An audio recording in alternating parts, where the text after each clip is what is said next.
জয় জয় সবতা শ্রীমৎ আচার্য আনন্দ গোস্বামী।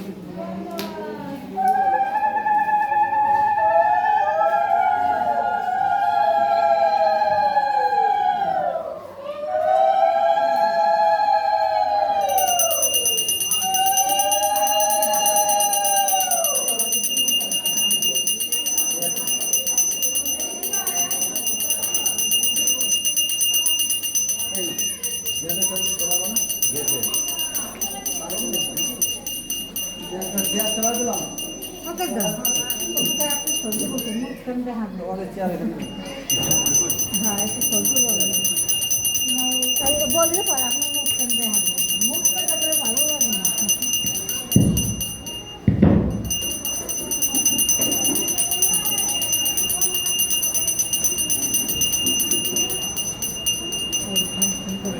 সবাই মুখ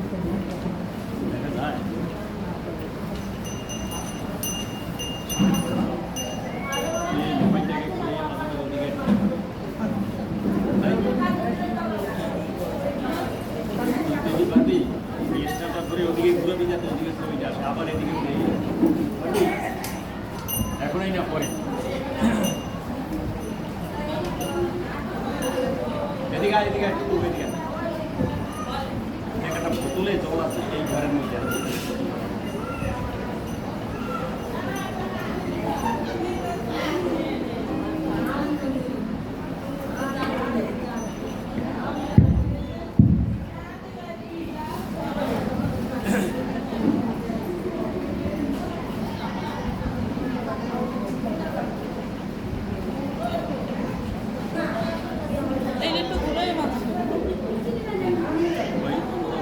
খুলতে হবে না, স্টারটা খুলে এখনই না।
জয় জয় গোপীবেশ অবতার শ্রীমদ আচার্য বিবেকানন্দ গোস্বামী প্রেমানন্দী হরি বল হরি বল হরি বল।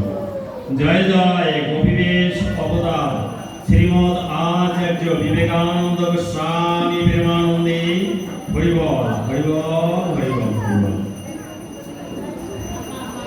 জয় জয় শ্রী রাধা গোবিন্দ প্রেমানন্দী হরি বল হরি বল হরি বল।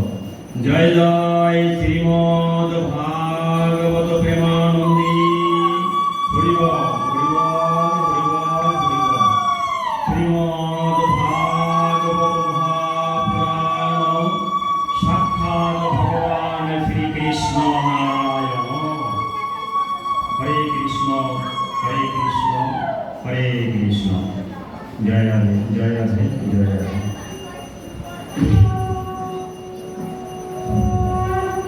আমার পরম আরাধ্য গুরুদেবকে প্রণাম। অনাদি রামাদি গোবিন্দ সর্বকারণ কারণ ভগবান শ্রীকৃষ্ণ নারায়ণ তাকে প্রণাম। শ্রীমদ ভাগবত মহাপুরাণ রূপে তিনি বিরাজমান, তাই শ্রীমদ ভাগবত মহাপুরাণকে প্রণাম। হরে কৃষ্ণ জয় রাধে জয় রাধে জয় রাধে।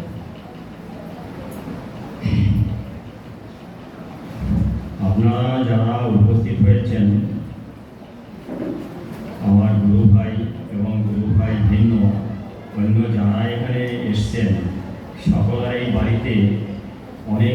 আছে, সংসার আছে, সমস্ত কর্ম ফেলে আজকে এখানে এসছেন গুরুদেবের এই উৎসবে আপনারা সমবেত হয়েছেন।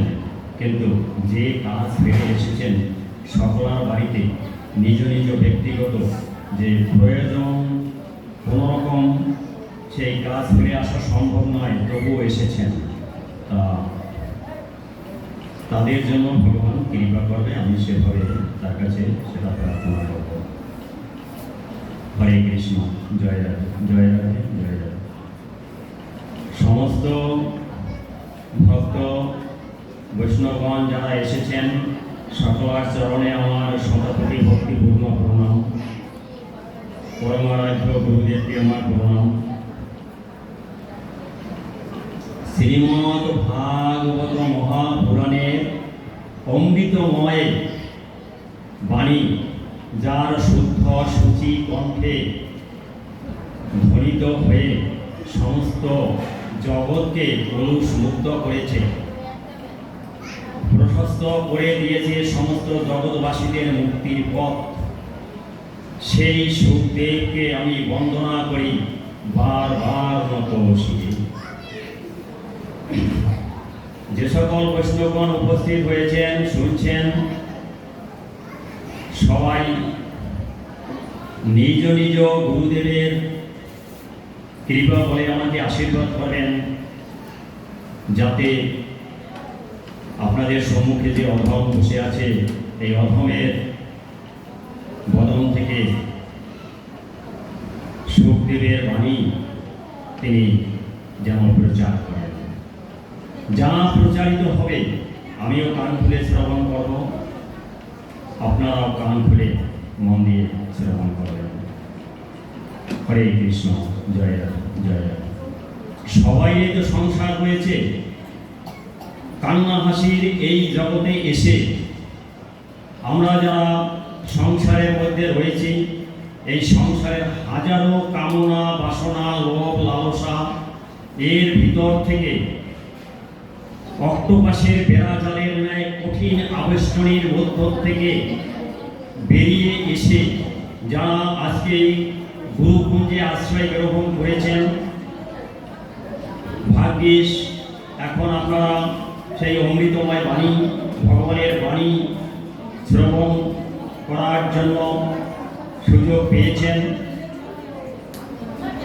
তাদের জন্য আমি ভগবানের কাছে প্রার্থনা করি তিনি যেন সকলের উপরে কৃপা করেন। আমার গুরুদেব আচার্য বিবেকানন্দ গোস্বামী তিনি একটা কথাই বলেছেন, মৃত্যু যখন অবশ্যম্ভাবী সৎভাবে জীবন যাপন করো। তা কোনো একদিন আপনারা আমার কথাকে খারাপের দিকে নেবেন না। আমি আপনাদিগকে অভিশাপ দিচ্ছি না, যেটা চিরচরিত, যেটা সার্বজনীন, ইউনিভার্সাল, সেটাই বলছি। একদিন এই জগৎ ছেড়ে আমাদের সবাই চলে যেতে হবে। তা যখন এই জগৎ ছেড়ে আমাদের চলে যেতে হবে, সেই মুমুক্ষু অবস্থায় চরম মুহূর্তে যদি ভগবানকে আমরা স্মরণ করতে না পারি, তাকে আমরা ডাকতে না পারি,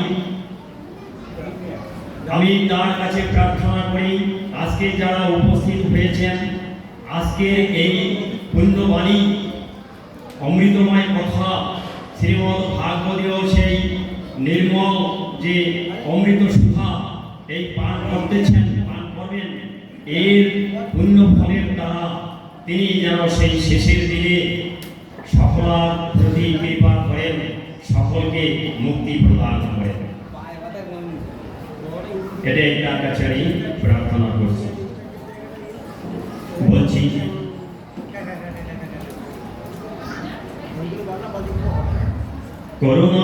করুণাময় করুণা করে তোমার চরণে আশ্রয় দিও, শেষের দিনে দয়াল তুমি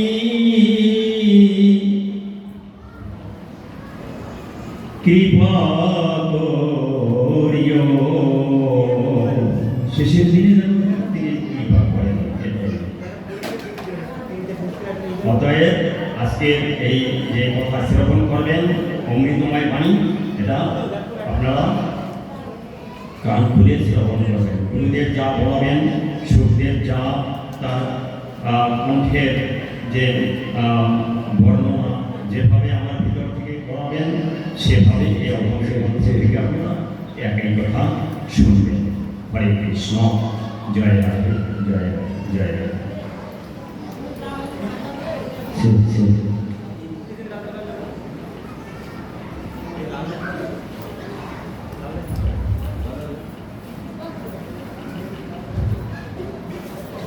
সংসার ক্ষেত্রটা বড় জ্বালাপূর্ণ, বড় কঠিন। মহান ব্যক্তিগণ বলেছেন, সংসার দুঃখ জলধি মগ্ন। সংসারটা একটা দুঃখের জলাশয়। এই দুঃখের জলাশয়ের মধ্যে আমরা ডুবে আছি। সংসার দুঃখ জলধি মগ্ন, এটা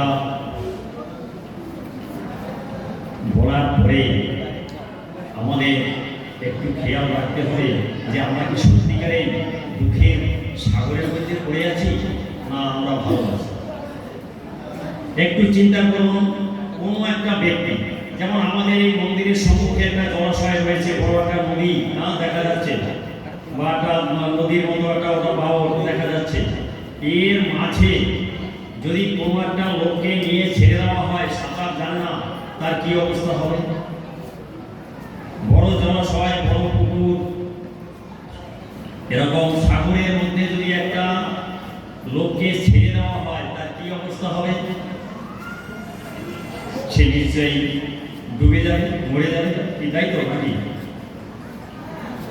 ডুবে যাবে তো। আচ্ছা, এবারে চিন্তা করুন, একটা লোক সে বিপদে পড়েছে, সে ডুবে যাবে। যখন সে জানবে যে একটু পরে আমি মরে যাব, তখন তার মনে থাকবে, মুখে থাকবে একটা ত্রাহি ত্রাহি ভাব, বাঁচাও বাঁচাও বাঁচাও বলে সে চিৎকার করবে, করবে না? আর কি করবে?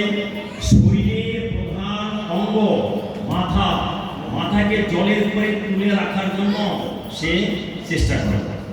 যতক্ষণ মাথাকে জলের উপরে তুলে রাখা যাবে, ততক্ষণ সে মরে যাবে না। ঠিক তো?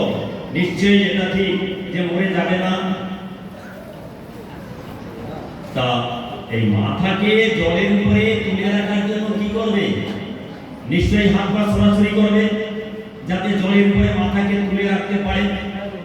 কিন্তু তার ওই হাত পা সরাসরি ভিন্ন অন্য কোনো অবলম্বন নেই বেঁচে থাকা। এই মুহূর্তে যদি একটা বালি ভর্তি করে বস্তা তার মাথার উপরে রাখা হয়, কি অবস্থা হবে?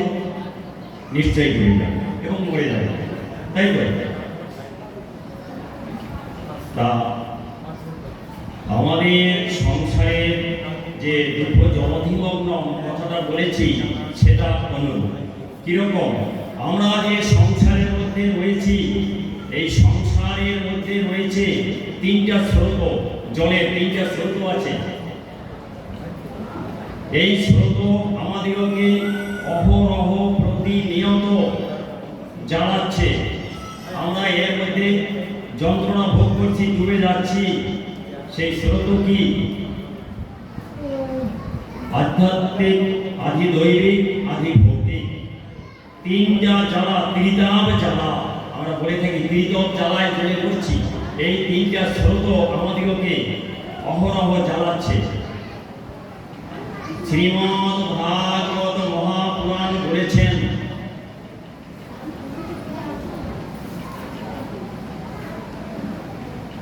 সচ্চিদানন্দ রূপায় বিশ্বউৎপত্তাদিহেতবে তাপত্রয় বিনাশায় শ্রীকৃষ্ণায় বয়ং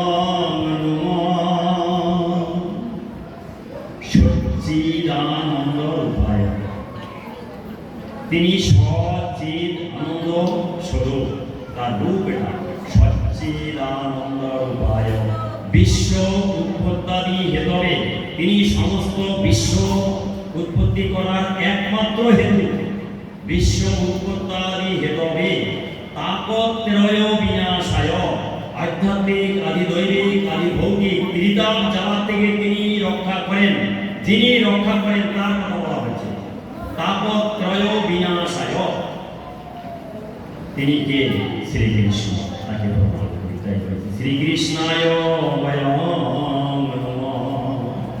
তাহলে এই সংসার ক্ষেত্র থেকে বেঁচে থাকার জন্য, মুক্তি পাওয়ার জন্য তাকে ডাকতে হবে। শ্রীমদ্ ভাগবত মহাপুরাণ সে কথা বলেছে। এরপরে বলেছি আমরা দুঃখের সাগরে ডুবে যাচ্ছি। কথাটা কি? কথাটা হচ্ছে, একটা তো বললাম ত্রিতাপ জ্বালা আছে, এরপরে আমরা এখানে হাবুডুবু খাচ্ছি, যে জলের মধ্যে ডুবে যাচ্ছি, দুঃখ জলধি অগ্নাও যেটা বলেছে, সেখানে কি হচ্ছে? আমরা যখন হাবুডুবু খাচ্ছি, যে ব্যক্তি জলে পড়ে বাঁচার জন্য হাত পা ছড়াছড়ি করে, নিশ্চয়ই তার হাত পা খোলা থাকে। আমাদের এই সংসার রূপ ক্ষেত্রে আমরা হাত পা ছড়াছড়ি করতে পারছি না, জলে ডুবে যাচ্ছি, হাত পা বাঁধা রয়েছে। তাই উল্লেখ করেছে শ্রীমদ্ ভাগবত মহাপুরাণে, নিগুড়ভাবে লালসার দড়ি দিয়ে হাত পা বাঁধা রয়েছে। বলুন, সংসারে কার লালসা নেই? সকলের লালসা আছে তো, এটা করবো ওটা করবো, এইভাবে লালসা থাকে না। লালসার দড়ি দিয়ে হাত পা বাঁধা আছে, অতএব নিগুড়ভাবে হাত পা বাঁধা আছে। অতএব হাত পা ছোড়াছুড়ি করে বেঁচে থাকবো, সেই অবলম্বনটুকু আমাদের নেই। মাথার উপরে বড় বোঝা চাপানো। বড় বোঝাটা কি? ওই বালি ভর্তি একটা বস্তা বলেছিলাম, লোকটার মাথায় যদি চাপিয়ে দেওয়া হয় কি অবস্থা হয়? ঠিক তদ্র মাথার উপরে একটা, আমাদের উপরে মাথার উপরে একটা ওইরকম বোঝা চাপানো আছে। সেই বোঝাটা হচ্ছে অহংকার।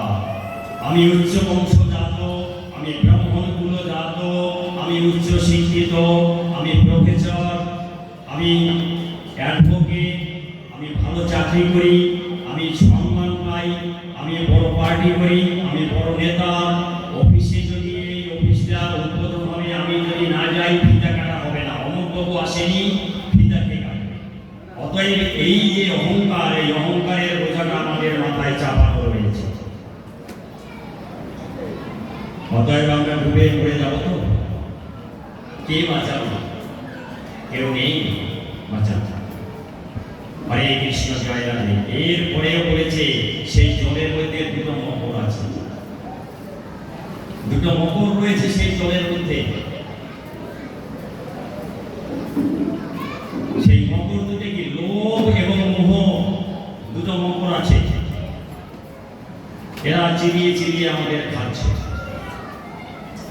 এরপরে যদি কোনো ব্যক্তি চিন্তা করেন, পাঠক বলেছে, কই আমি তো সেরকম বুঝতে পারছি না, যদি কেউ মনে করেন সংসারে আমি বিপদে পড়ব, কিন্তু যখনই না আমার কোনো একটা মহা বিপদ আসবে, আমার বাবা রয়েছে, আমার মা রয়েছে, আমার আত্মীয় স্বজন রয়েছে, বন্ধু বান্ধব রয়েছে, শরীরগণ রয়েছে, অর্থাৎ যারা শুভাকাঙ্ক্ষী তারা রয়েছে, তারা আমাকে বাঁচাবেন, রক্ষা করেন।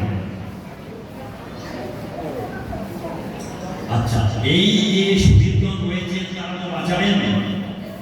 একটু চিন্তা করুন, সমুদ্রের মধ্যে যদি একটা জাহাজ ডুবে যায়, সেই জাহাজে যদি বাবা থাকবে, মা থাকবে, যারা আমার শুভাকাঙ্ক্ষী তারা সবাই আছে, জাহাজটা ডুবে গেল, কে কাকে বাঁচাবে? যে বাবা সন্তানকে রক্ষা করার জন্য প্রাণপণ চেষ্টা করবে, সেই বাবা সেও ডুবে যাচ্ছে, সেও মৃত্যুর সাথে বাঁচার জন্য লড়াই করে যাচ্ছে। সে তার সন্তানকে বাঁচাবে না নিজে বাঁচার জন্য চেষ্টা করে? একটু চিন্তা করুন। অতএব তার পক্ষেও সন্তানকে বাঁচানো সম্ভব হবে না, নিজে বাঁচার জন্য চেষ্টা করবে তো কি? বুঝতে অসুবিধা হচ্ছে না তো? কারণ আমি কিন্তু সরলভাবে বলেছিল শ্রীমদ ভাগবত মহাপুরাণের কথা বলছি, তার মধ্যে জাতীয় চিন্তা। আচ্ছা, এবারে সে কি করবে? তাকে রক্ষা করার কেউ নেই, সবাই হয়ে যাবে। যেমন বহু বছর আগে আপনারা শুনে থাকবেন আটলান্টিক মহাসাগরে টাইটানিক নামক একটা জাহাজ ডুবে গেছিল। সেই টাইটানিক জাহাজে যারা ছিল সবাই সাগরে ডুবে গেছে, কেউ বেঁচে ছিল না। সেখানে তো তাদের আত্মীয় বন্ধু বান্ধব শরীর যারা ছিল, শুভাকাঙ্ক্ষী ছিল, সবাই তো ছিল, সবাই বেঁচে গেছে। আজ থেকে 15-16 বছর পূর্বে এটা টিভি চ্যানেলে দেখিয়েছে। এত মোবাইলের সরাসরি ছিল না, কম ছিল। তখন আরব থেকে হজ করে একটা জাহাজ যাচ্ছিল মিশরে। মিশরের জাহাজ আরব থেকে হজ করে দেশে যাচ্ছে। হজ যাত্রীগণকে নিয়ে যখন জাহাজটা চলে যাচ্ছে, তখন আরব সাগরে জাহাজটা ডুবে গেছে। জাহাজের নাম ছিল আলবিদা। চিন্তা করুন, সেই আলবিদা জাহাজের যত হজযাত্রী ছিল সব কি অবস্থায় মরে গেছে, ডুবে গেছে, মরে গেছে। এই সংবাদটা কিন্তু অনেকেরই জানা আছে, যারা খবর দেখেছেন আলবিদা জাহাজে। অতএব এই দুর্দিনে, বিপদের দিনে কে রক্ষা করবেন, কে বাঁচাবেন? যত আত্মীয় বন্ধু বান্ধব, অনেক করুন আপনজন, শরীরজন, তাদের পক্ষে সম্ভব নয় রক্ষা করা, তারা বাঁচাতে পারবে না। একমাত্র একজন আছেন যিনি বিপদের দিনেও বাঁচাতে পারেন। তাই তো বলা হচ্ছে তাপত্রয় বিনাশায় শ্রীকৃষ্ণায় নমঃ। তিনিই একমাত্র এটা বিনাশ করতে পারেন, এই বিপদের হাত থেকে রক্ষা করতে পারেন, বাঁচাতে পারেন। শ্রীমদ ভাগবত মহাপুরাণের মধ্যে আরো উল্লেখ করেছেন, যেখানে শ্রীমদ ভাগবতের ধ্বনি দেওয়া হয় সেখানে ভগবান থাকেন। ভগবান শ্রীকৃষ্ণ যখন সেখানে থাকেন, তখন যারা শ্রবণ করেন তাদের মনকে পরিষ্কার করে দেয়, পবিত্র করে দেয়, নির্মল করে দেয়। তার উপর থেকে অপরাধ চলে যায়, তাকে রক্ষা করেন, তিনি রক্ষা পেয়ে যান। এটা ভগবান শ্রীকৃষ্ণের কৃপা। তাই তো বলেছি, প্রভু তুমি আজকে সংবাদ করতে একটু এমন কৃপা রাখো যে সেই শেষ মুহূর্তে যদি আমরা স্মরণ করতে তোমাকে না পারি, তুমি শেষের দিনে আমাদেরকে কৃপা করো।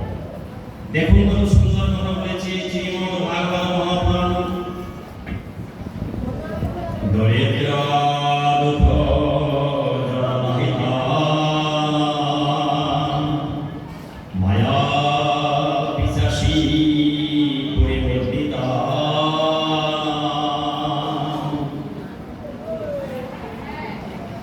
সংসার সিন্ধু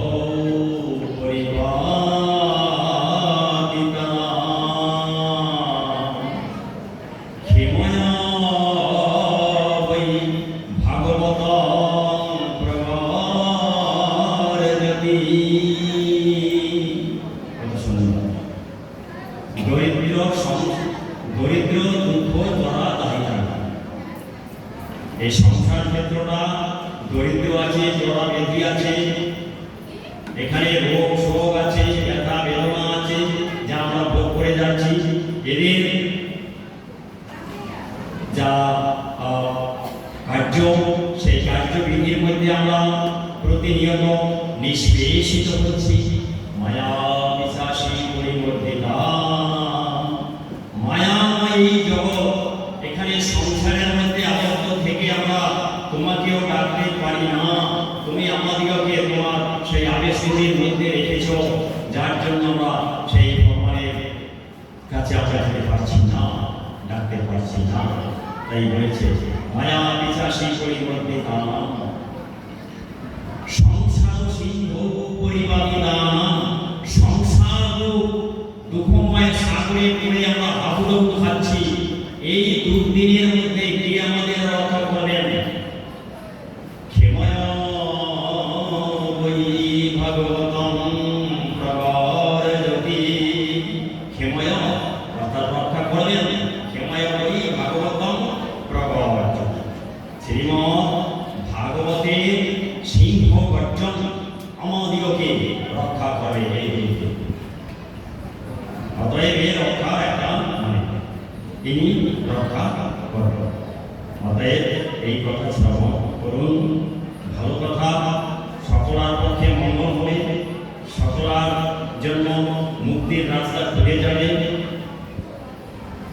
অতএব এর প্রতি আপনারা সদা দৃষ্টি রাখুন, মনে রাখুন, তিনি রক্ষা করবেন। আমি একটু উদাহরণের সহিত বলছি যে একমাত্র তিনি তো রক্ষা করেন এবং তিনি বাস্তব রূপে তার এই জগতে যে দেহ আছে সেই দেহই হচ্ছে শ্রীমদ্ ভাগবত মহাপুরাণ। কিভাবে হচ্ছে দেখুন,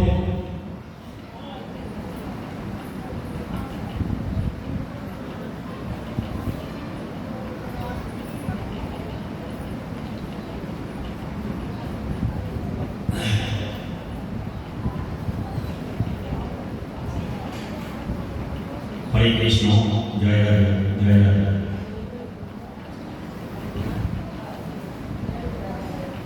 আমাদেরকে রক্ষা করবেন এভাবে যে তিনি রক্ষা করেন। উদাহরণটা হচ্ছে আপনারা সবাই জানেন কৌরবদের রাজসভায় যা ছিল হস্তিনাপুর সেই রাজপ্রাসাদ, হস্তিনাপুর সেই রাজপ্রাসাদে কৌরবদের রাজসভায় তাদেরই এক পুত্রবধূ, কৌরব বংশের একটা বধূ, তাকে চুল ধরে দুর্যোধনের ভাই দুঃশাসন তিনি নিয়ে এসেছে। যখন সবাই নিয়ে এসেছে, দুর্যোধন বলেছে এর বস্ত্র হরণ করো, বিবস্ত্র করে দাও। একটু চিন্তা করুন তো, বেঁচে থাকার থেকে সবচেয়ে চরম একটা মৃত্যু হবে না তার? এই বিপদের দিনে সেই বধূ সে বলেছিল তার সেই ঠাকুর দাদা যিনি রয়েছেন বিশ্ব, তাকে যে আপনি তো দাদু, আপনি আপনার নাতিদের বারণ করুন, এরা অপরাধের কাজ করতে যাচ্ছে। আমি আপনার কুলের কুলবধূ, যদি আমার এখানে বস্ত্রহরণ করা হয় এই বংশ থাকবে না, এই কুল থাকবে না। ভীষ্মদেব কিছু বলেনি। এরপরে বলেছে ধৃতরাষ্ট্রকে আপনার পুত্রগণে অপহরণ করতে যাচ্ছে, আপনি আপনার পুত্রদের বারণ করুন। কিচ্ছু বারণ করেনি।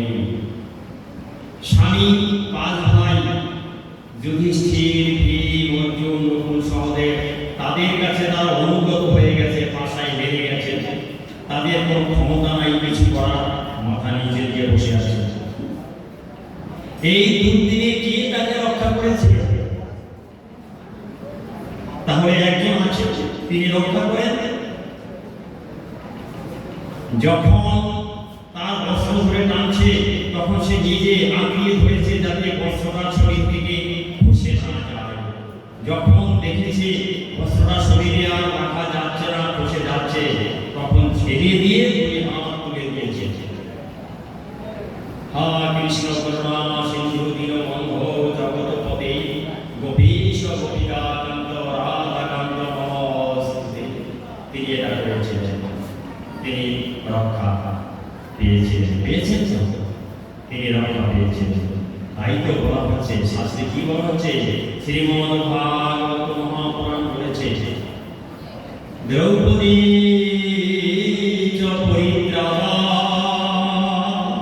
জানা কৌরব কস্মা পালিতম সৌন্দর্য স্বকৃষ্ণ কাপিন গতা। যিনি কৌরবদের রাজসভা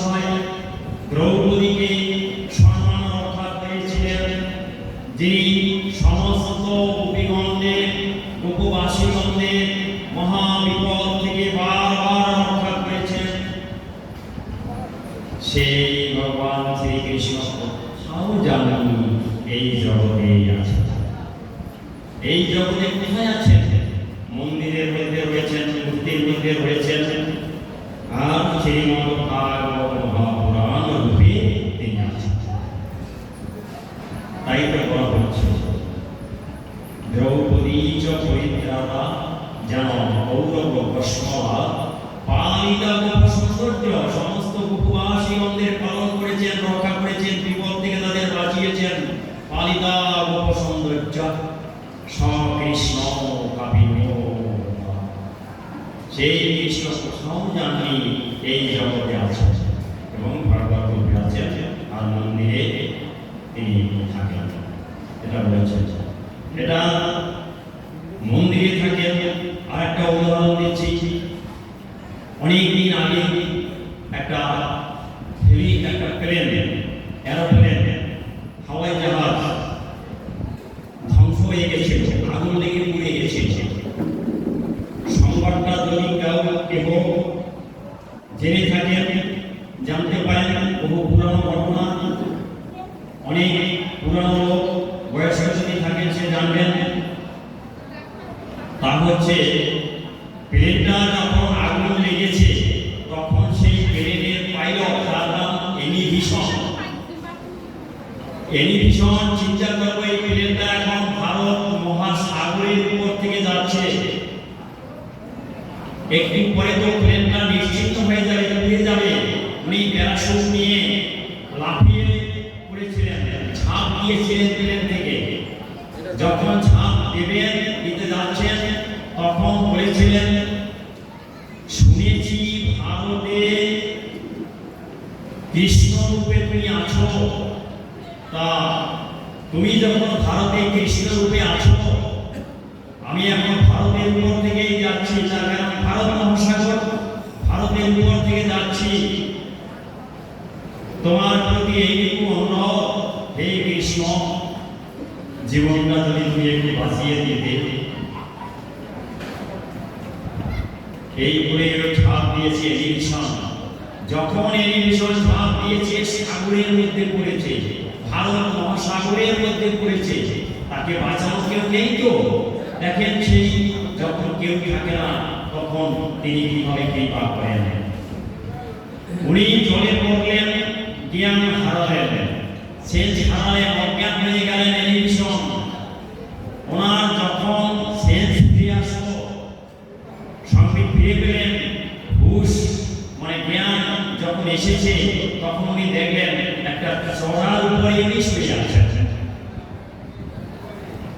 উনি চোখ খুললেন, চোখ খুলে উনি তখন দেখেছেন, এলিভিশন দেখতে পেয়েছেন, তার পাশে একটা শিশু, ছোট একটা বালক, একটা বাঁশি নিয়ে, ঠিক এইভাবে একটা বাঁশি নিয়ে দাঁড়িয়ে আছে।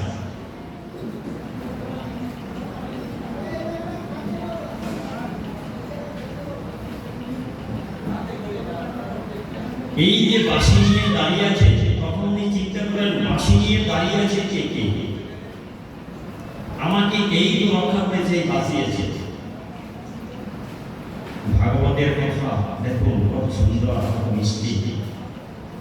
মহাসাগরে মহাবিপদে করেছে প্রাণদান,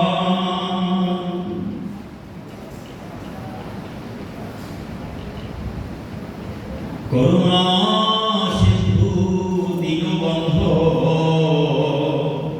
মুরারিধারী মদন মোহন, তিনি প্রাণদান করেছেন। তাই সেই এলিভিশন বলেছে, কে তুমি বান্ধব, এই বিপদের দিনে বাঁচালে আমায়। অমনি হাসি দিয়ে বাঁশি নিয়ে হইল বিদায়, চলে গেল, অদৃশ্য হয়ে গেল। এটা তার লীলা, তিনি বাঁচিয়েছেন। ওই বিপদের দিনে বলেছি মন্দিরে আছেন, উনি মন্দিরে আছেন, দেখেছি সর্বত্র উনি আছেন, তাই সেই দ্রৌপদীকে বাঁচিয়েছেন। এবারে যখন হেলিকপ্টার নিয়ে ওই সেই জাহাজে যারা যারা ধ্বংস হয়েছিল সেই হাওয়াই জাহাজে তাদের অনুসন্ধান করার জন্য ঘুরে ঘুরে তল্লাশি চালাচ্ছে। তখন এনি ভিশনকে দেখতে পেয়েছে যে একটা চড়ার উপরে উনি আছেন। ওনাকে তুলে নিলেন, ওনাকে নিয়ে দেশে চলে যাবেন। তখন উনি বললেন, আমি দেশে যাব না, আমাকে ভারতের মধ্যে নিয়ে চলো, ভারত ভূমির উপরে আমাকে ছেড়ে দাও। ওনাকে ভারত ভূমি সেখানে এসে ছেড়ে দেওয়া হলো। উনি বললেন, ছোট্ট একটা বালক বাঁশি নিয়ে দাঁড়িয়ে আছে, তাকে কোথায় পাবো? সবাই বলেছে মন্দিরে আছে। বহু মন্দির ঘুরেছে, না পাচ্ছি না। বৃন্দাবনে যাও, বৃন্দাবনে পাবে। বৃন্দাবনে হাজারো মন্দির, যারা ওখানে যাওয়া আসা করেন তারা জানেন কত মন্দির রয়েছে। বিভিন্ন মন্দিরে ঘুরে ঘুরে ওই বালককে আর পাইনি। যখন মদনমোহন মন্দিরে চলে গেছে তখন দেখতে পেয়েছে সেই ছোট বালক, সেই বাঁশি যেভাবে দাঁড়িয়েছিল মদনমোহন ঠিক ওইভাবে দাঁড়িয়ে আছে। এই বিশ্বাস করেছে এই সেই বালক যে আমাকে রক্ষা করেছে, এই তো সেই, এই তো সেই। তাহলে উনি রক্ষা করেন, উনি একমাত্র মালিক, উনি এই ভরসা, উনি বাঁচিয়েছেন। এই এনি ভীষণকে রক্ষা করেছেন, দ্রৌপদীকে রক্ষা করেছেন, বিপদের দিনে বাঁচিয়েছেন। সেই ভগবান কিন্তু এই জগতে এখনো রয়েছেন, এখানে আছেন। অতএব আমরা তাকে ডাকবো, তার স্মরণ নেব, তিনি আমাদের উপরে কৃপা করবেন। আমরা সংসার ক্ষেত্রে সত্যিকারেই অসুবিধার মধ্যে পড়ে আছি, আমরা হবডব খাচ্ছি, আমাদেরকে বাঁচাবার জন্য তিনি রয়েছেন, তিনি রক্ষা করেন, তিনি বাঁচাবেন। আমি বারবার বলে গেছি, এই শ্রীমদ্ ভাগবত মহাপুরাণ রূপে তিনি আছেন। সেই দিকটা একটু বলছি, সেখানে উল্লেখ আছে যে ভগবান শ্রীকৃষ্ণ তিনি, আপনারা সবাই জানেন ভগবান শ্রীকৃষ্ণ এখন এই জগতে নেই, দেহধারী নেই, অর্থাৎ তিনি চলে গেছেন। যারা একটু বই ঘাটাঘাটি করেন, সাধু মহাপুরুষদের মধ্যে যোগাযোগ রাখেন, চলাফেরা করেন, তারা শুনে থাকবেন 125 বছর বয়স পর্যন্ত তিনি এই ধরাধামে ছিলেন, তারপরে তিনি চলে গেছেন। তা ভগবান শ্রীকৃষ্ণ চলে গেছেন কত বছর বয়সে? 125 বছর বয়স, তখন চলে গেছেন। তা তিনি যখন চলে গেছেন তখন চলে যাওয়ার সেই মুহূর্তে উদ্ধব বলেছিল, প্রভু তুমি জগৎ ছেড়ে চলে যাবে, কিন্তু তুমি চলে যাওয়ার পরে জগৎবাসীগণ যখন বিপদ সম্মুখীন হবে তখন কে তাদের রক্ষা করবে? ভগবান শ্রীকৃষ্ণ তার কথায় বলেছিলেন, আমার দেহটা নিয়ে আমি চলে যাব ঠিকই, কিন্তু জগৎবাসীগণের রক্ষার জন্য, তাদের মঙ্গলের জন্য আমি এই জগতে দেহ হয়েই থাকব। সেই দেহটা হবে শব্দময় দেহ, বাক্যরূপ দেহ, আর সেই দেহ হবে শ্রীমদ্ ভাগবত মহাপুরাণ। শ্রীমদ্ ভাগবত মহাপুরাণ হচ্ছে ভগবানের দেহ। এই দেহকে যারা দর্শন করবেন তাদের মুক্তি হবে, যে পাঠ করবেন তার মুক্তি হবে, যারা শ্রবণ করবেন তাদের মুক্তি হবে, যেখানে তার কথা আলোচনা করা হবে সেই আলোচনা যারা শুনবেন তারা মুক্তি পাবেন, যাদের কান নেই শুনতে পাবেন না তারা স্পর্শ করবেন, তাতে তাদের মুক্তি হবে, যার হাত নেই স্পর্শ করতে পারবেন না, কান নেই শুনতে পারবেন না, তিনি কি করবেন? চোখ দ্বারা দেখবেন, দেখলেও তার মুক্তি হবে। তাই বলেছে দর্শন করা, স্পর্শন করা, শ্রবণ করা, পাঠ করা, এভাবে যেভাবে যে ভক্ত অংশগ্রহণ করবেন সকলের উপরে তার এই অবস্থিত হবে। আর সমস্ত ভক্তদের মনস্কামনা পূর্ণ হবে যদি একটু জল ফুল দিয়ে পূজা করা হয়। কত সুন্দর করে বলেছেন দেখেন, শ্রীমদ্ ভাগবত পূজয়ে ভক্তি পূর্বক অর্চকায়া খিলান কামা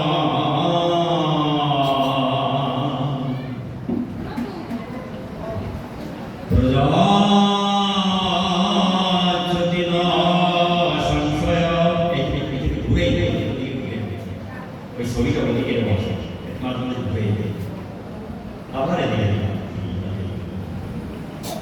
শ্রীমদ্ ভাগবত রূপম। শ্রীমদ্ ভাগবত আমার রূপ, আমার দেহ, আমার অবয়ব রূপম। পূজয়ের ভক্তি পূর্বক, যে ভক্ত ভক্তি পূর্বকের পূজা করবেন অর্চকায়া খিলান কামা, সেই অর্চনাকারীদের মনোবাসনা পূর্ণ আমি করব। অর্চকায়া খিলান কামা প্রজাপতি না সংশয়।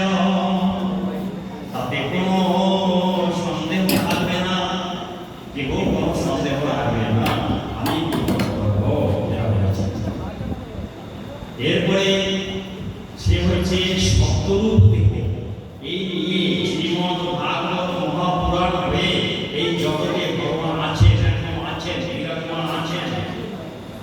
কত সুন্দর প্রমাণ দিয়েছে।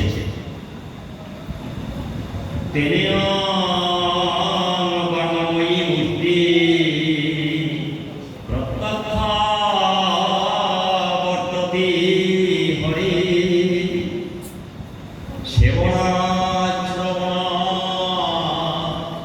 পাঠা দর্শনা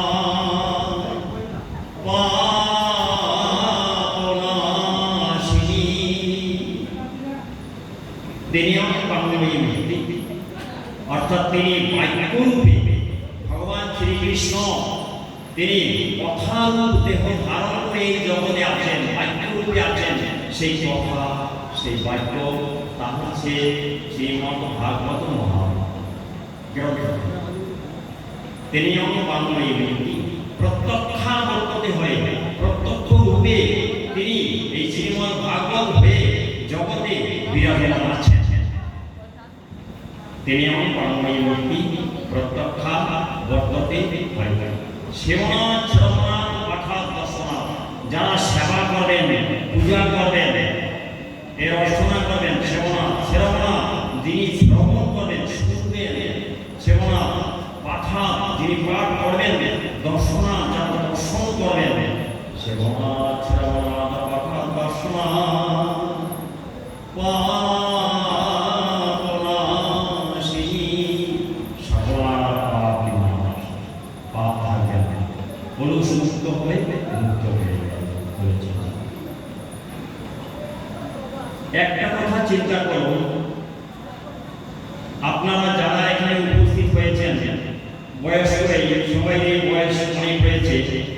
মনে করুন আপনার কোনো এক আত্মীয় বাড়ি থেকে একটু মোবাইলের যুগ, কোনো এক রিলেটিভ আত্মীয় বাড়ি থেকে বললো মাসিমা বা মামিমা কিছু একটা বললো, বা মেসো বা কাকা কিছু একটা বললো, আগামী দিন আমরা বৃন্দাবনে যাচ্ছি, একটু আশীর্বাদ করব। আপনাদের মনটা চাইবে না যে যদি একটু আগে জানতাম আমরা যেতে পারতাম। রিজার্ভেশন টিকিট তো অনেক আগে করতে হয়, ওরা তো অনেক আগে করেছে। এরকম একটা বাসনা জাগবে কি বলুন? যাক। এইবারে সে যখন বৃন্দাবনে যাচ্ছে, আপনি যেতে পারবেন না, পারবেন না, তাই না? কারণ আপনার রিজার্ভেশন নেই, তাই তো?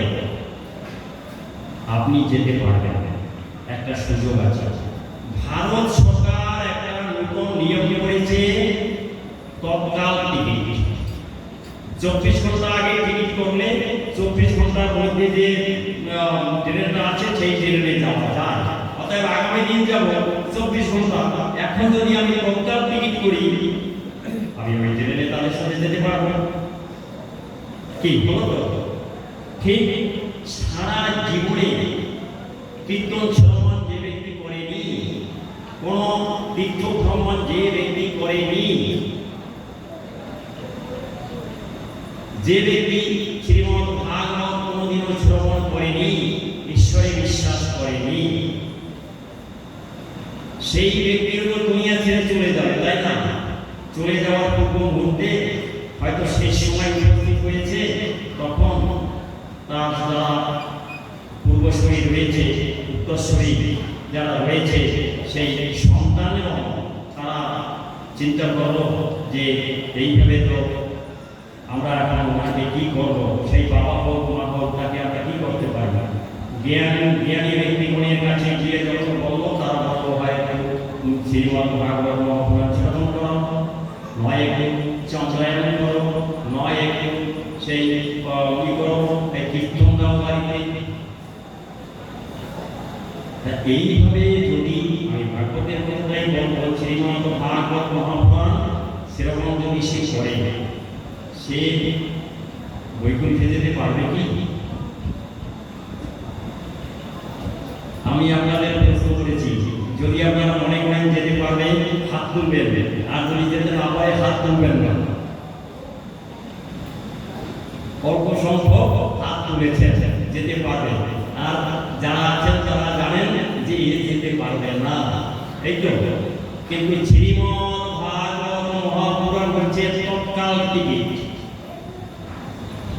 সাথে সাথে তার মধ্যে রাস্তা খুলে যায়। কত সুন্দর ভাবে ব্যাখ্যা করেছেন ভাগবত মহাপুরাণের মধ্যে। কি বলেছেন? মেনিরে ভগবত রূপং শাস্ত্রং ভাগবতং কলো পঠনা শ্রবণা সদ্য বৈকুণ্ঠ ফলদায়ক। তাৎক্ষণিক মুক্তি প্রাপ্তি হবে, সাথে সাথে বৈকুণ্ঠে যেতে পারবে, সেই শিক্ষা তার হাতে এসে গেল। সদ্য বৈকুণ্ঠ ফলদায়ক। মেনিরে ভগবত রূপং শাস্ত্রং ভাগবতং কলো। এই কলিযুগে ভাগবত শাস্ত্র, ভগবত কথা পূর্ণ তত্ত্ব রসে এক অমৃত এর ভাণ্ডার। যে ব্যক্তি মৃত্যুর পূর্বেও ক্ষণিকের জন্য হলেও এই রস একটু আস্বাদন করতে পারবেন, তাকে একটু দেওয়া হবে, তিনি মুক্ত হয়ে যাবেন, তিনি অমৃত রূপে চলে যেতে পারবেন। তাই বলছি, মেনিরে ভগবত রূপং শাস্ত্রং ভাগবতং কলো। কলি যুগে ভাগবত স্বরূপ এই যে কথা। পঠনাৎ শ্রবণাৎ সদ্য বৈকুণ্ঠ ফলদায়ক। পাঠ করেছে, সে শ্রবণ করেছে, তাতে তার তাৎক্ষণিক মুক্তি, তিনি বৈকুণ্ঠে যাওয়ার সেই টিকিটটা পেয়ে গেলেন, যেতে পারবেন। অতএব এবারে যদি বলি হাত তুলব, যেতে পারবে না পারবে, কয়জন হাত তুলবেন দেখি তো? তাহলে ঠিক আছে, আপনারা শুনছেন এবং সে যেতে পারবে। অতএব যেখানে কোনো রাস্তা থাকবে না, সেখানে ভগবান শ্রীকৃষ্ণ আছেন, তিনি তাকে রক্ষা করবেন, তিনি তাকে বাঁচাবেন, তিনি তাকে মুক্তি প্রদান করবেন। শাস্ত্রে দেখেন কত সুন্দর কথা বলেছে। আমরা বিভিন্ন দেব দেবীর পূজা করি, অনেক দেবতা আছে আমাদের, 33 কোটি দেবতা। 33 কোটি দেবতার পূজা করেও যদি আমাদের আত্মবিশ্বাস না থাকে, আমাদের কিছু হবে না। আর যদি আমাদের আত্মবিশ্বাস থাকে, তাহলে 33 কোটি দেবতার পূজা না করে একজনের পূজা করলে তাতেই হবে। কত সুন্দর করে বলেছে, দেব পূজক যারা, যারা দেবতার পূজা করে, দেবতা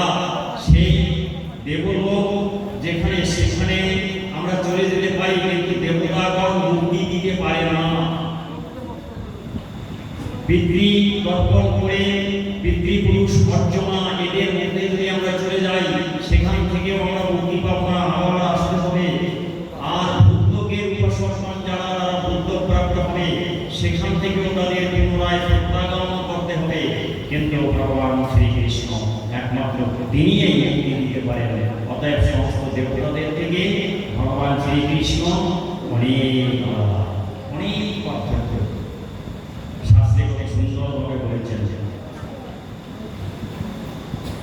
যে দেবলোকের উপাসনা দেবলোক প্রাপ্ত পাই, পিতৃলোকের উপাসনা পিতৃলোক প্রাপ্ত পাই, বুদ্ধকে উপাসনা বুদ্ধলোক প্রাপ্ত পাই, আর আমার উপাসনা আনন্দ প্রাপ্ত পাই। অর্থাৎ তাদের আর পৃথিবীতে ফিরে যেতে পায় না। জানতি দেবপ্রতা দেবাং পিতৃন জানতি পিতৃপ্রতা ভূতানি জানতি ভূতেজ্জা জানতি মজ্জাদি নয়। যারা দেবতার উপাসনা করেন তাদের প্রচন্ড পুণ্যের ফলে সেখানে চলে যান বহু বছর, কয়েক হাজার বছর সেখানে অবস্থান করেন। কিন্তু যখনই তার পুণ্য ক্ষয় হয়ে গেল, সেখান থেকে তাকে পুনরায় জগতে আসতে হবে, দেবলোক থেকে আসতে হবে, পিতৃলোক থেকে আসতে হবে, ভূতলোক থেকে আসতে হবে। কিন্তু ভগবানের যে নিজের আলয়, সেখান থেকে আসতে হবে না। কেন আসতে হবে না? মনে করুন, আমি উদাহরণ দিচ্ছি, পাসপোর্ট করেছেন, পাসপোর্ট করে আপনি ভারতের নাগরিক, ভারতের বাহিরে যে কোনো দেশে আপনি চলে যেতে পারবেন ইন্টারন্যাশনাল পাসপোর্টের মাধ্যমে। পারবেন তো? ভিসা পেলেন, চলে গেলেন, ভিসা পেলেন 2 বছর, ভিসা পেলেন 3 মাস, ভিসা পেলেন 6 মাস, আপনি চলে গেলেন। হাই কমিশন ভবন থেকে আপনাকে পাস দিল 3 মাসের, 2 মাসের, 6 মাসের, আপনি চলে গেলেন। ওই যে আপনার ভিসার ডেটটা রয়েছে, ওই ডেট থাকাকালীন আপনাকে ফিরে আসতে হবে তো? বেশি থাকার উপায় নেই। ঠিক এই জায়গাটা সেই।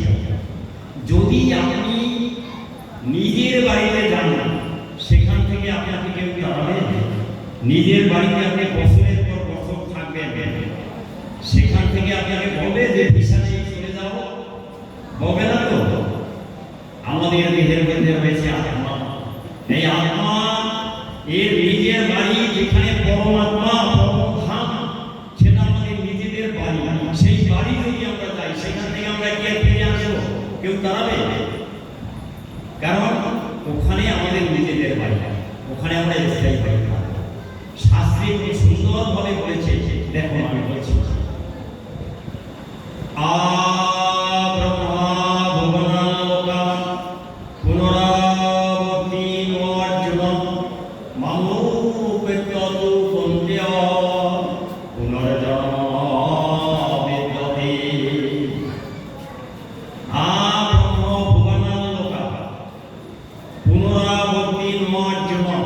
এই পৃথিবী থেকে ব্রহ্মলোক পর্যন্ত যত লোক আছে, ব্রহ্মলোক, দেবলোক, স্বর্গলোক, ইন্দ্রলোক, যমলোক, যত লোক আছে, শিবলোক, যত লোক আছে, যত ভুবন আছে, সমস্ত ভুবন থেকে এই পৃথিবীতে ফিরে আসতে হবে। কারণ মুক্তির স্থান সেটা নয়। ব্রহ্ম ভুবনালোকা পুনরাবর্তী অর্জুন, এই অর্জুন পুনরায় তোমাকে আবার এই জগতে আসতে হবে। মানব কমতে অকন্ত মানে অর্জুন, অর্জুনের একটা নাম বলতে হবে, 29 সম্প্রদায় করতে হবে। যদি আমাকে প্রাপ্ত হও হে কন্তেয়, আর পুনর্জন্ম হবে না। মানব কমতে পুনর্জন্ম বিদ্যতে, আর আসতে হবে না, চিরমুক্তি, চিরবর্ষণ। তা আমরা কোনটা করবো? দেবতার পুজো করবো না ভগবান শ্রীকৃষ্ণকে ডাকবো, তার পূজা করবো? মনটা এক জায়গায় চলে যাবে, ভগবান শ্রীকৃষ্ণের সাথে চলে যাবে। এই ভগবান শ্রীকৃষ্ণকে, এই হচ্ছেন বাস্তবে গুরুদেব। যার যে গুরুদেব আছেন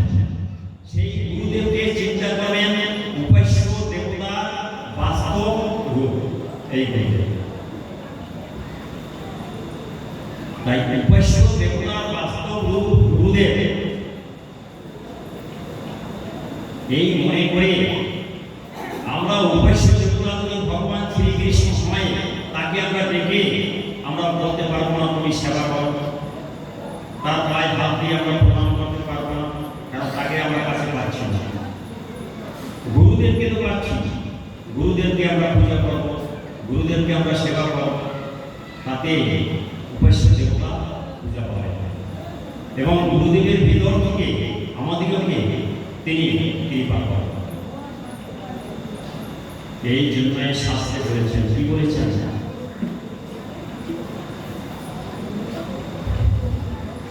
ধ্যান মূলম গুরু মূর্তি, পূজা মূলম গুরু পদম, মন্ত্র মূলম গুরুর বাক্যম, মুখ্য মূলম গুরু কৃপা। ধ্যান করব গুরুর পদ,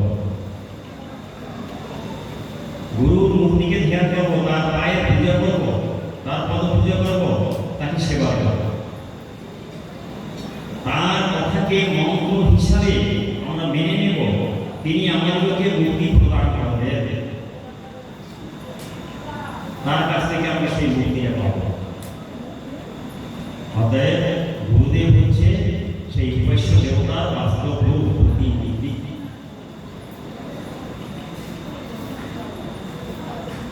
তা গুরুদেবকে যদি পূজা করা হয় তাহলে সব মিটে যায়। শাস্ত্রে কত সুন্দরভাবে বলেছে, কল্পনা করা যায় না। ভগবান শ্রীকৃষ্ণকে আমরা ডাকতে যাব, তিনি তো ঘরে গুরুদেব রূপে রয়েছেন। কত সুন্দরভাবে বলেছেন যে গুরুদেবকে কখনো সাধারণ মানব জ্ঞানে ছোট করবে না। সাধারণ মানুষ হিসাবে যদি দেখা হয় সেটা গুরুদেবকে ছোট করা হয়, সেইভাবে দেখবেন। গুরুদেব হচ্ছেন ভগবানের বাস্তব রূপ। তিনি এই জগতে এসেছেন আমাদেরকে ত্যাগ করার জন্য, মঙ্গল করার জন্য, আমাদের মুক্তি করার জন্য, মুক্তির পথে এগিয়ে নেওয়ার জন্য। অতএব তিনি সাধারণ এই নরলোকে জন্মগ্রহণ করেছে, এই নরলোকে জন্মগ্রহণ করে সাধারণ আমাদের মতন ব্যক্তি নন, এইটা মনে করতে হবে। তাই তো বলেছেন, শাস্ত্রে বলেছেন, আচার্য বিজানিয়া নবমন্যেত হিচি নর্ত বুদ্ধ সুবেদ সর্বদেবময় গুরু। আচার্যদেরকে সাধারণ মানব জ্ঞানে করবে না, তাহলে তাকে অনেক ছোট করা হবে। আচার্য মান বিজানিয়া নবমন্যেত হিচি, এভাবে তাকে ছোট করবে না। নর্ত বুদ্ধ সুবেদ, সে এই মর্তলোকে এসে, নরলোকে এসে সাধারণ মানব হয়ে শুধু আমাদেরকে রক্ষা করার জন্য তিনি এসেছেন। তাই তিনি সাধারণ মানব নন, এই রূপে তিনি এসেছেন। তিনি আমাদের উপাস্য দেবতার বাস্তব প্রতিনিধি, বাস্তব রূপ। সর্বদেবময় গুরু। গুরুদেবকে যদি আমরা একটু মিষ্টি মুখে দেই, একটু পায়ের সম্মান করে তাকে রেখে দেই, তার পায়ে পূজা করি, সমস্ত দেবতাগণ সুখী হবেন। গুরুদেবের ভিতরে সমস্ত দেবতাগণ থেকে সেই পূজা জ্ঞাপন করেন দেবতাগণ। গুরুদেব হচ্ছে কি সেই দেবতাদের একটা আধার, এই আধারের মধ্যে সমস্ত দেবতা থাকে। পূজার ঘরে যান, পূজার ঘরে নকুলদানা একটা কৌটার মধ্যে রাখেন না, সেই যে নকুলদানা কৌটার মধ্যে থাকে, সব দেবতাগণ যে কৌটাটার মধ্যে থাকে সেই কৌটাটাই হচ্ছে গুরুদেব। তাই বলেছেন সর্বদেবময় গুরু, সমস্ত দেবতাদের আধার গুরুদেব। এই গুরুদেবের ক্ষমতা কি? গুরুদেবের ক্ষমতা হচ্ছে ভগবান শ্রীকৃষ্ণকে ডেকে ডেকে ডেকে ডেকে আমরা ভগবান শ্রীকৃষ্ণের কৃপা পাব। তিনি সাধু মহান ব্যক্তিদের কৃপা করবেন দেবেন, কিন্তু তিনি সহজে বৈকুণ্ঠ ধাম প্রদান করবেন না, দেবেন না, দেয় না। বৈকুণ্ঠ ধাম লাভ করাটা বড় কঠিন। ভগবান সেটা প্রদান করেন না, সহজে প্রদান করেন না। তিনি কি করেন? স্বর্গ প্রদান করেন। স্বর্গের থেকে সম্পদ যদি কিছু থাকে তাও তিনি প্রদান করে থাকেন, কিন্তু বৈকুণ্ঠ ধাম প্রদান করেন না। এই বৈকুণ্ঠ ধাম প্রদান করেন গুরুদেব যদি তার ভক্তদের ইচ্ছা করেন তিনি প্রদান করে দিতে পারেন। যদি কোনো ভক্ত গুরুদেবকে মন প্রাণ দিয়ে ডাকে তখন গুরুদেব তাকে বৈকুণ্ঠে প্রেরণ করেন, বৈকুণ্ঠে তিনি চলে যান। তখন ভগবান তাকে কি করেন, সাদরে সেখানে এসে এই জন্যই শাস্ত্রে উল্লেখ আছে কি আছে, চিন্তামণির লোকম সুষম সুরুদ্র সর্ব সম্পদম প্রজাপতি গুরুবৃন্দ বৈকুণ্ঠম যোগী দুর্লভ। চিন্তামণির লোকম সুষম সুরুদ্র সর্ব সম্পদম, চিন্তামণি তিনি সব কিছু প্রদান করেন আমাদের, সব আমরা যেটা তার কাছে কামনা করি, যেটা বাসনা করি সেটাই তিনি পূরণ করে দেন, যদি আমরা একনিষ্ঠভাবে তার কাছে আমরা সেই জিনিসটা চেয়ে নিই। কিন্তু তিনি সহজে যোগীদের পক্ষেও দুর্লভ যে জিনিসটা, যে জায়গাটা বৈকুণ্ঠ ধাম, সেইটা কাউকে দেয়া যায় না। চিন্তামণি দেন না। চিন্তামণি কি? চিন্তামণিটা হচ্ছে, মনে করুন উদাহরণ দিচ্ছি, আপনারা বাড়িতে কি করবেন, একটা হিমসাগর আমের কলম এনে ফেলে দিলেন, সেই গাছ থেকে তো আপনারা কি পাবেন, হিমসাগর আম পাবেন, তাই তো? আর কিছু পাবেন না তো? হিমসাগর আমরা পাওয়া যাবে, তাই তো? যদি একটা কাঁঠালের কলম এনে বাড়িতে ফেলে দেন বা বীজ দিতে দেন, সেই গাছ থেকে আপনারা কাঁঠালাই পেয়ে যাবেন, কাঁঠাল ভিন্ন অন্য কিছু পাবেন না, কলা পাবেন না, নারকেল পাবেন না, সবেদা পাবেন না, আঙুর পাবেন না। যে গাছটা উঠবেন সেটা থেকে সেই ফলে, তাই না? আর চিন্তামণি বলেছে এই জন্যই, এই এমন একটা বৃক্ষেও, এই এমন একটা কলম, এইটা আপনি বাড়িতে পুঁতে দিলেন, এটার থেকে আপনি আঙুর পাবেন, আতা পাবেন, কলা পাবেন, আম পাবেন, কাঁঠাল পাবেন, নারকেল পাবেন, সব পাবেন এই একটা গাছ। কিরকম? মনে করুন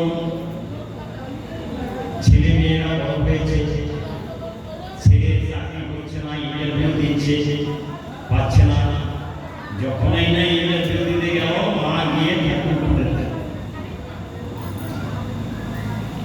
না খেয়ে উপবাস থেকে ঠাকুরের পুজো দিয়ে বলেছেন, ঠাকুর ছেলেটা একটা সরস্বতী যদি হতো দেখে যেতে পারতাম যে একটা চাকরি হয়েছে, মনে রাখতো একটা দিক দিতে, তুমি এই চাকরিকে অর্থ করে দিয়েছো। এবারে কি হলো, ইন্টারভিউ দিয়ে আসলো, ছেলের চাকরিতে হলো, তা এই একটা ফল পেল না। মেয়ে উচ্চ শিক্ষায় শিক্ষিত করেছেন, একটা উপযুক্ত একটা ইঞ্জিনিয়ার জামাই চাই অথবা একটা ডাক্তার জামাই চাই, হে ঠাকুর তুমি এই করে দিও, গুরুদেব তুমি একটা ভালো জামাই দেবে না। গুরুদেবের কাছে চাইলেন, তিনি একটা ভালো জামাই দিলেন। এই ফল আরেকটা হলো না, একটা আম একটা কাঁঠাল হয়ে গেল না। হ্যাঁ, কোনো আত্মীয়, হ্যাঁ, সে জীবনন্ত যন্ত্রণা ঘরের একজনা, সেই স্ত্রী হোক স্বামী হোক, স্বামী হলে স্ত্রী কান্নাকাটা করে, স্ত্রী হলে স্বামী কান্নাকাটা করে, ঠাকুরের কাছে গুরুদেবের কাছে গিয়ে বারবার সেই কাতর প্রার্থনা জানায়, চোখের জলে জানায়, তুমি জীবনটা ফিরিয়ে দাও। হয়তো নার্সিং হোমে 1 লাখ টাকা জমা দেওয়া হয়েছে, অপারেশন হলো, জীবনটা ফিরিয়ে পেল, বাড়িতে চলে আসে, এই ফল আরেকটা ফল না। তাই ইনি একটু চিন্তা, তাই বলেছেন চিন্তামণির লোকম সুখম, লোকের সুখের জন্য ইনি সদা সর্বদা যে যে কামনাটা করে সেই কামনা পূরণ করে। চিন্তামণির লোকম সুখম সমুদ্র সর্ব সম্পদম, সর্ব প্রদান করেন, স্বর্গের থেকে অধিক যদি কিছু থাকে সেই সম্পদ প্রদান করে থাকে। চিন্তামণির লোকম সুখম সমুদ্র সর্ব সম্পদম প্রদান যদি গুরুবিদ বৈকুণ্ঠম যোগিদ কিন্তু দুর্ন যে জায়গাটা বৈকুণ্ঠ ধাম যোগীদের পক্ষেও যাওয়া লাভ করা সম্ভব নয়, সেই জায়গাটা সেই চিন্তামণি ভক্তদের প্রদান করেন না। সেই জায়গাটা গুরুদেব তাকে যদি প্রদান করেন তখন ভগবান তাকে সাদরে সেখানে গ্রহণ করেন। তাই বলছেন প্রজাচ্ছতি গুরুপ্রীত, যদি গুরুদেব কৃপা করে প্রজাচ্ছতি গুরুপ্রীত বৈকুণ্ঠম, যদি বৈকুণ্ঠ প্রদান করে বৈকুণ্ঠম যোগী দুর্লভ, তাহলে সেই দুর্লভ যোগীদের পক্ষেও যে জায়গাটা পাওয়া সম্ভব নয়, সেই জায়গাটায় ভগবান তাকে স্থান করে দেন, সাদরে গ্রহণ করে। তাহলে একমাত্র সেই যিনি ভগবান শ্রীকৃষ্ণ তার বাস্তব গুরুদেব, এই জায়গাটায় ঠিক সবার মনটাকে নিয়ে আসার জন্যই এই কথা আমি বলেছি যে গুরুদেবকে রাখলে সব কিছু বলছি।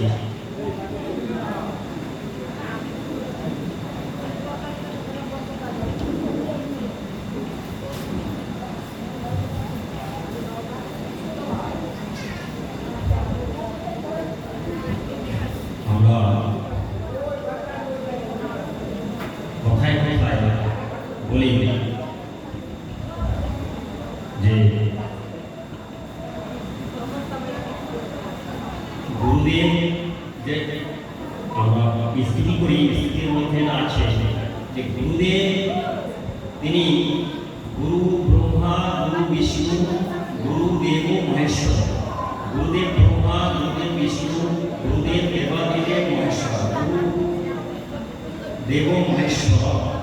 গুরুদেব পরম ব্রহ্ম, গুরুদেব হচ্ছেন পরম ব্রহ্ম, অর্থাৎ ব্রহ্মা বিষ্ণু যে তার মূল কেন্দ্র, যেখান থেকে তারা এই জগতে এসে লীলা করেছেন, লীলা করার জন্য এই জগৎকে দেখাশোনা করেছেন, সেই মূল কেন্দ্র পরম ব্রহ্ম, তাও গুরুদেব। গুরুদেব পরম ব্রহ্ম তস্মৈ শ্রী গুরবে নমঃ, সেই গুরুদেবকে অতএব গুরুদেবের উপরে আমাদের আর কিছু নেই। এইটা ভেবে যদি গুরুদেবের পূজা করি তাতেই সব মিটে যায়। সব তিনি আমাদের প্রদান করে থাকেন, রক্ষা করে থাকেন, তিনি সব দেখেন। কিভাবে দেখেন দেখুন, একটু বলছি। এই যে সংসার ক্ষেত্রটা, সংসার ক্ষেত্রটাকে বল খেলার মাঠের সাথে যদি তুলনা করা হয়, একটু খেয়াল করে দেখুন, একটা বল খেলার মাঠ স্কুলে বা কলেজের পাশে বড় মাঠ আছে, ছেলেরা সেখানে বল খেলে না, দেখেছেন তো? বল খেলার দুপাশে দুটো বার পোস্ট থাকে তো, দুটো বার পোস্ট, আর ওই একটা বার পোস্টের দিকে একটা সাইড নিয়ে অনেক প্লেয়াররা থাকে, অপর পক্ষের প্লেয়াররা অপর বার পোস্টের দিকে সাইড নিয়ে তারা দাঁড়িয়ে 11 জন করে প্লেয়ার থাকে, কি 12 জন করে থাকে, এবং আমি ভালো জানি না, আমি খেলি না, ওই 11-12 জন মতন হবে, একটা সাইডে থাকে।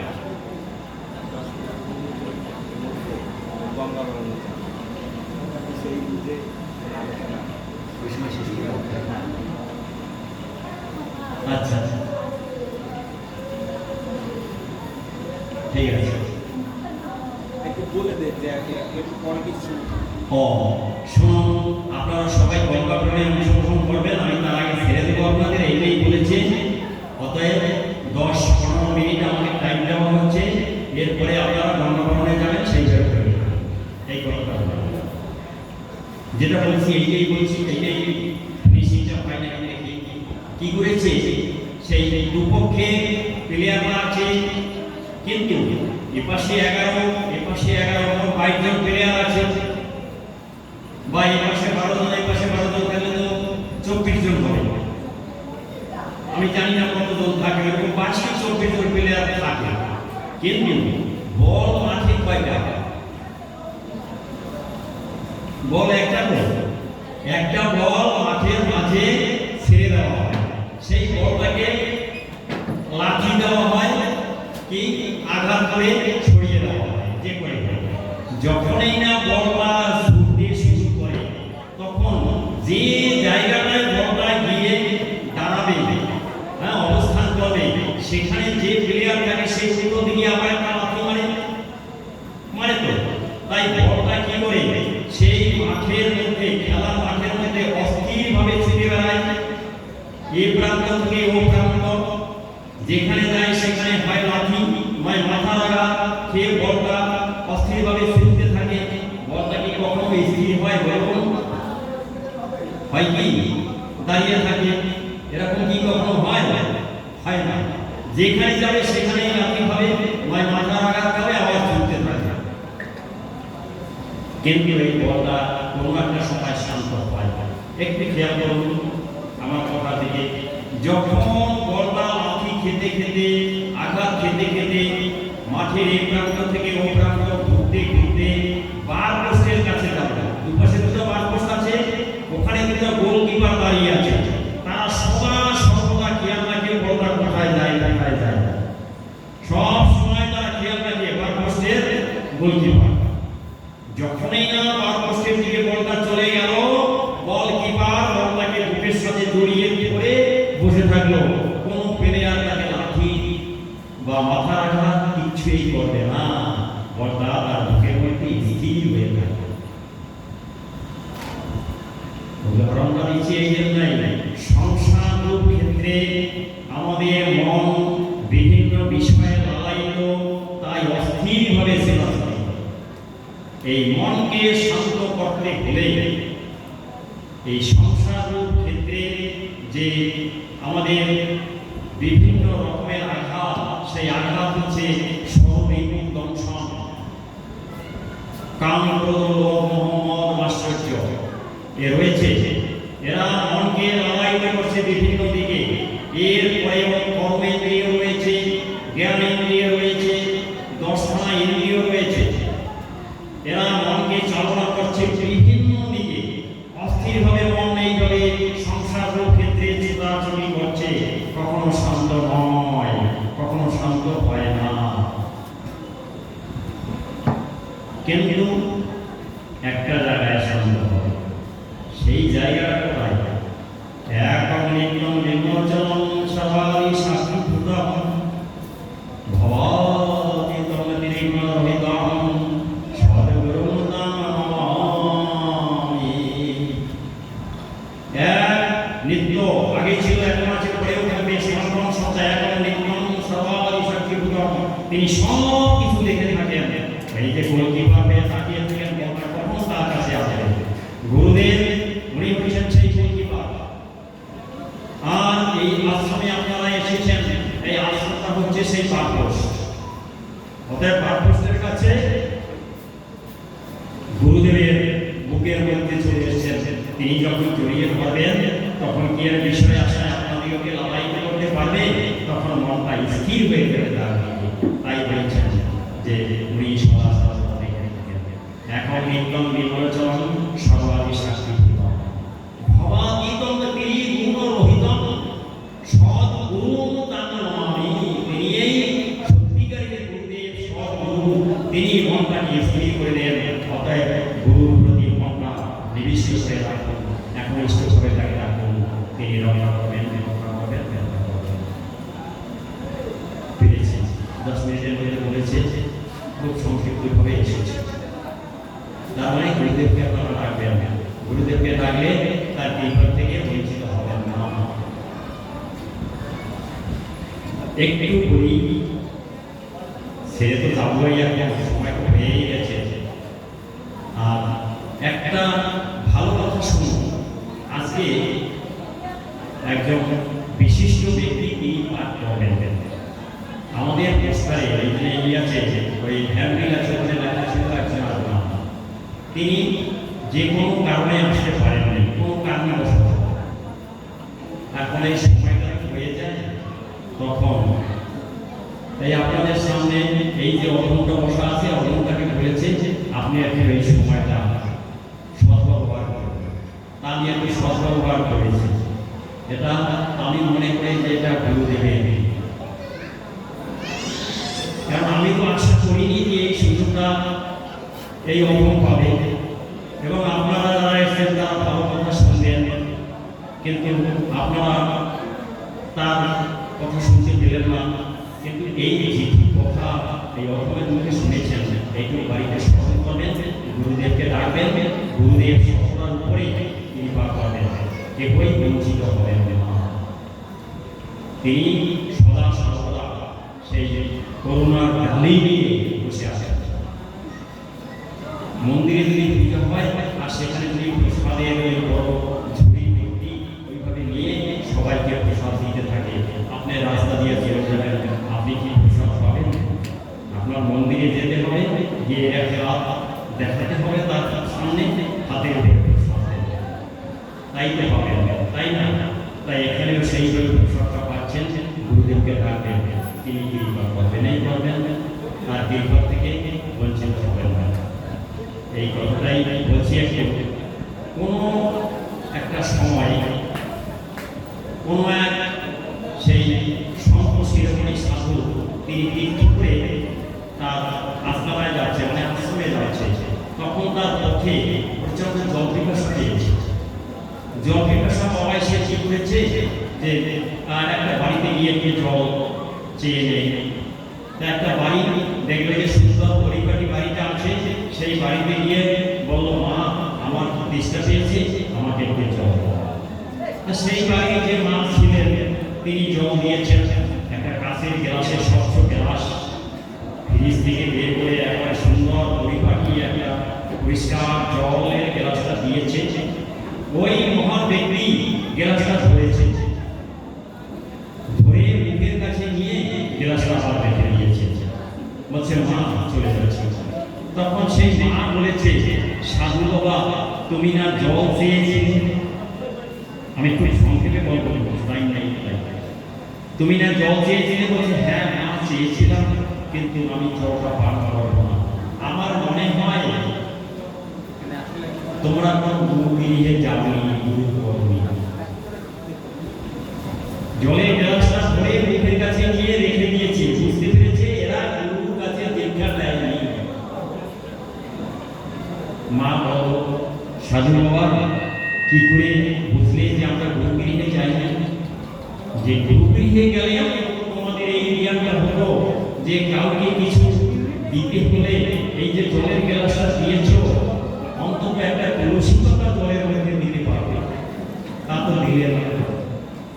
তখন কিন্তু তার স্বামী ঘরে বসা আছে, স্বামীটা কে? এটা মনে হয় অনেকে চিনতেন, রাধা বিনোদ গোস্বামী, যিনি শ্রীমদ ভাগবতের ব্যাখ্যা করেছেন, ভাষ্য দিয়েছেন, বড় পণ্ডিত রাধা বিনোদ গোস্বামী। তিনি কলেজের প্রফেসর, তার ছাত্রগণ এমএ পাস করে, যারা এমএ পাস করে তাদের শিক্ষক। এইবারে চিন্তা করছে কত বড় একটা লাভমেন্ট ম্যান, জ্ঞানের কত বড়। তা সেই রাধা বিনোদ গোস্বামী তিনি চিন্তা করলেন যে আমার গৃহে জল পান করবো নাই বৈষ্ণব, এই সাধু চলে যাচ্ছে। তখন সে ডেকেছে, সাধু বাবা দাঁড়াও, যেও না আমার সাথে। বলছে আমি বংশ গৌরবে গোস্বামী বংশের পুত্র, অর্থাৎ উন্নত বংশ, বিদ্যা শিক্ষায় আমি অনেক উন্নত। আমার ছেলেরা এমএ পাস করে, আমি কলেজের প্রফেসর। আর আমি এইটা জানি না যে গুরু গৃহে যদি যাওয়া হয় তারা কি জ্ঞান অর্জন করে, সেই জ্ঞান আমি জানি না। একটা তুলসীকতা দিতে হয়, এইটা আমার স্ত্রী জানে না, আমি জানি না। সাধু বাবা তুমি যে তুমি দীক্ষা দেবে, তোমাকে এখানে রান্না করে আমরা সেবা করাবো, তারপর তুমি যাবে। 3 দিন ছিল সাধু বাবা, দীক্ষা দিয়েছে। যখন চলে যায় তখন বলছে, রাধা বিনোদ সকালে সন্ধ্যায় দুপুরে অন্তত একটু সন্ধ্যা মেটা করে নেব। আমার গুরুদেব যেমন বলেন, আচার্য বিবেকানন্দ গোস্বামী বলেন, কি বলেন, তোমরা জপ করো, জপ করো, জপ করো, জপ করলে সব সিদ্ধি হবে, জপেই সব সিদ্ধি। আমি তো না এসেও করতাম, তোমাদের জন্যই আমার আশা। ভাই কি আমি আছি, গুরুদেব বলেছেন। ঠিক এইরকম একটা কথা রাধা বিনোদ গোস্বামীকে বলে গেলেন তার গুরুদেব।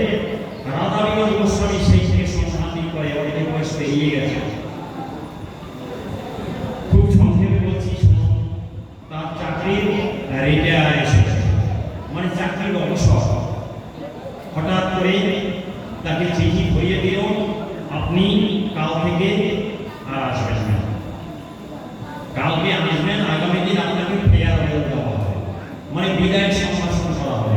ওনাকে বিদায় সম্ভাষণ দেওয়া হলো, উনি চলে গেলেন।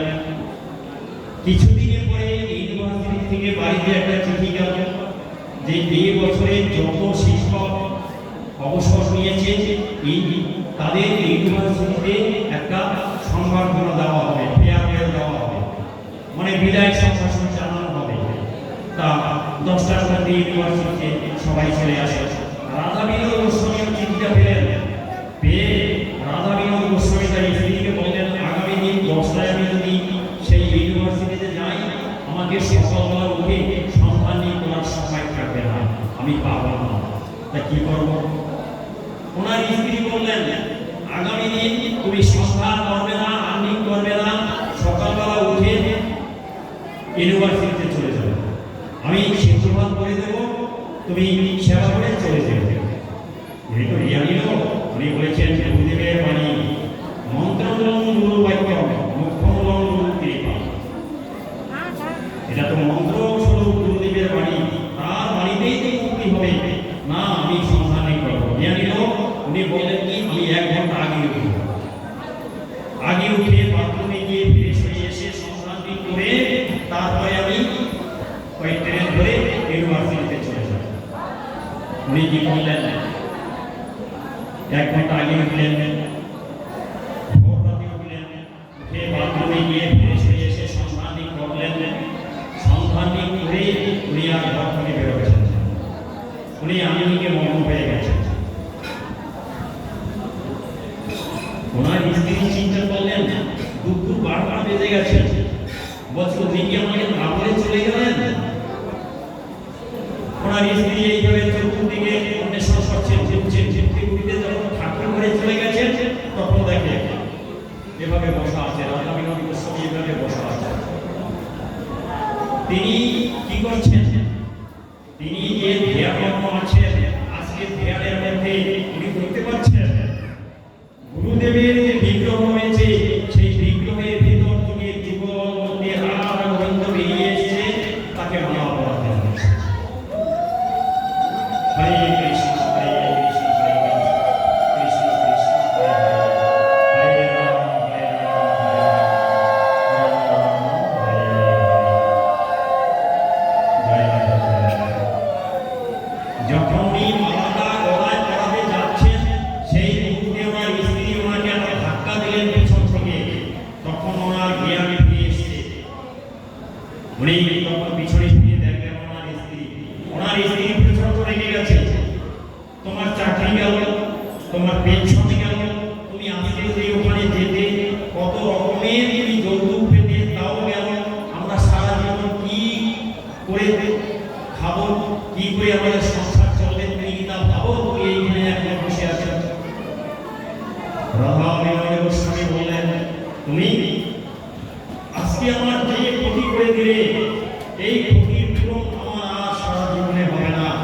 সবে মাত্র রাধা গোবিন্দের দর্শনটা পেয়েছিলাম, মালটা দিতে যাচ্ছি, দিতে পারিনি, তুমি সেই সময় আমাকে বাধা দিলে,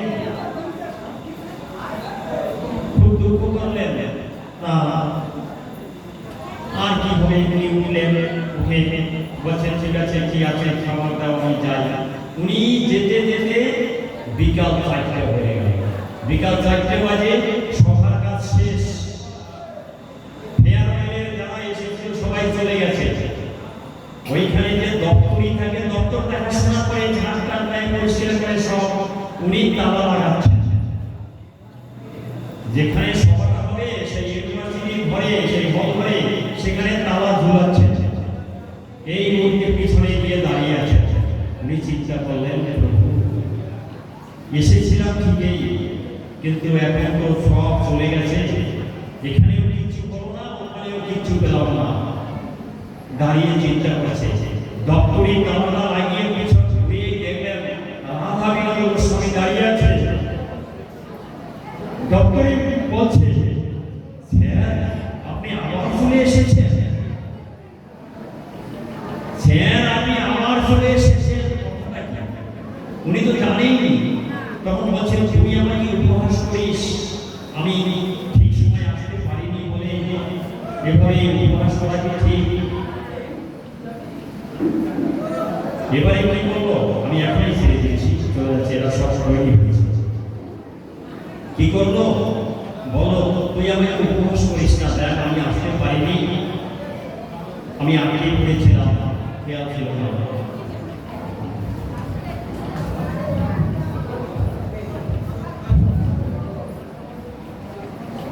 ওই দপ্তরে বলল, স্যার আমি উপবাস করছি না, আপনি তো সবচেয়ে প্রথম এসেছেন এবং সবাই আপনাকে খুব প্রশংসা করেছে। আপনি সারা জীবন সুন্দরভাবে আপনার ডিউটি পালন করেছেন, আপনার কত প্রশংসা করলো সবাই, আপনাকে বাহবা দিল, সবাই আপনার গলায় একটা ফুলের মালা দিয়ে আপনাকে বরণ করেছে।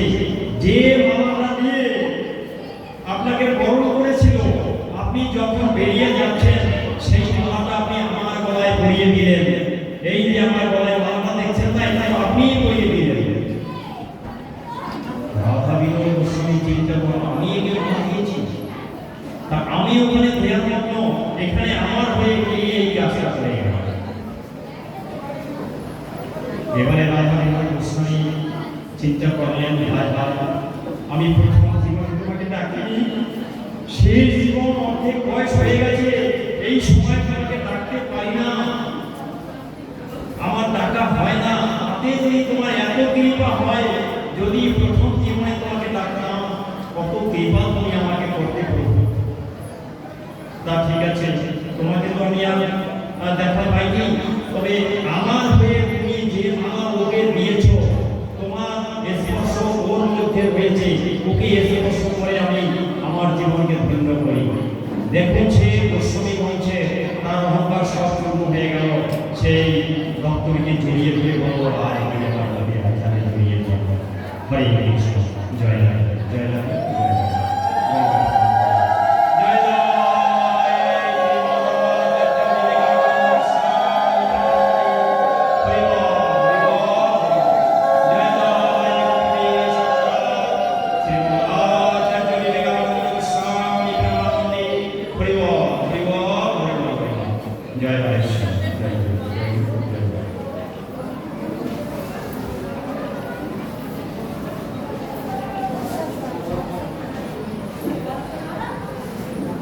দাদা এটা বন্ধ, হ্যাঁ এটা বন্ধ, ওইটা ঘুরিয়ে ওদিকটা একটু দেখিয়ে বন্ধ, সবাইকে একটু দেখিয়ে এই একটা ছবি উঠবো ওদিকে, তারপর